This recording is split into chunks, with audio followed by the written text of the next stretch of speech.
I have heard recently that Mr. Rajan has reduced repo rate by 50 basis points and everyone is saying that this is good for the market. Loan EMI may also come down. What does this rate cut means actually? I want to understand this. To understand this, you first need to know, how does a bank function? Why? Because all these are interrelated. Tell me, what does a bank do? Bank takes money from depositors and gives loan to earn interest. That way they keep everyone happy and make a profit also. Correct, but there are more to it. Let me explain this in a very simplistic way. Bank needs money.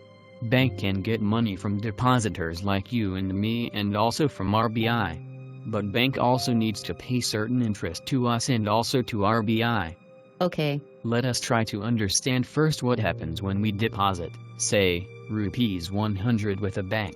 I know that. Bank gives that rupees 100 to someone who needs a loan.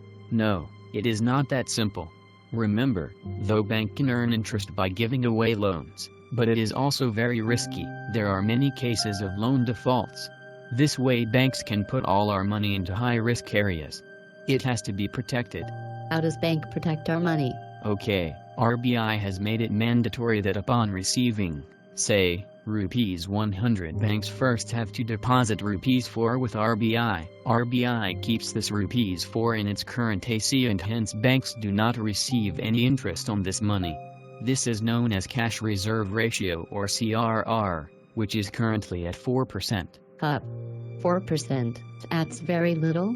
Will that protect our money? RBI has also made it mandatory that upon receiving, say, rupees 100, banks need to compulsorily buy central and state government securities of rupees 21.50. Of course, banks will earn some interest income here. This is known as statutory liquidity ratio SLR, which is currently at 21.50%. Okay. So you mean to say that upon receiving rupees 100, banks can spend only rupees 74.50 at its own will? Correct. 100 rupees minus 25.50 rupees equals 74.50 rupees. But you were saying that banks can also borrow from RBI. What interest banks pay to RBI? Before 30th September, banks were paying 8.25% interest to RBI when it borrows money from RBI. Now this rate has been reduced by 50 basis points. So banks now need to pay interest to RBI, if it borrows from RBI, at the rate of 7.75%. This is known as repo rate. Can fixed deposit rate be affected by reduction of repo rate? Of course.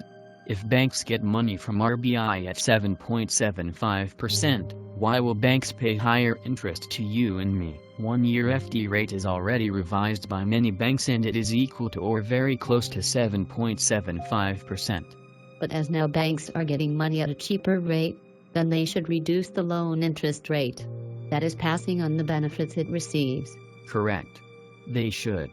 And on that hope market is cheering. If companies get loan at a cheaper rate, they will likely to expand their businesses. That will create more jobs, more income and boost the economy. How is inflation linked to this? See, when loan becomes cheaper, people tend to borrow more.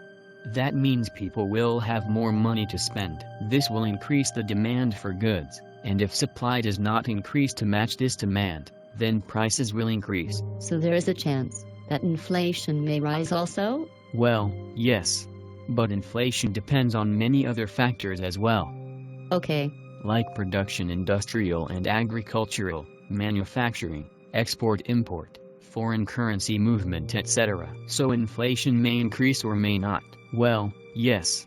But inflation depends on many other factors as well, like production, industrial and agricultural, manufacturing, export-import, foreign currency movement, etc. So inflation may increase or may not. One last question. Yes, sure. Like we deposit our money with banks?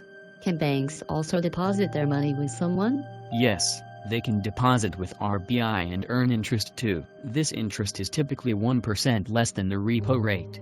This rate is known as reverse repo rate. Great.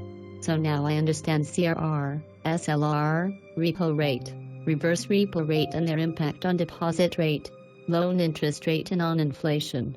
Thanks. Welcome.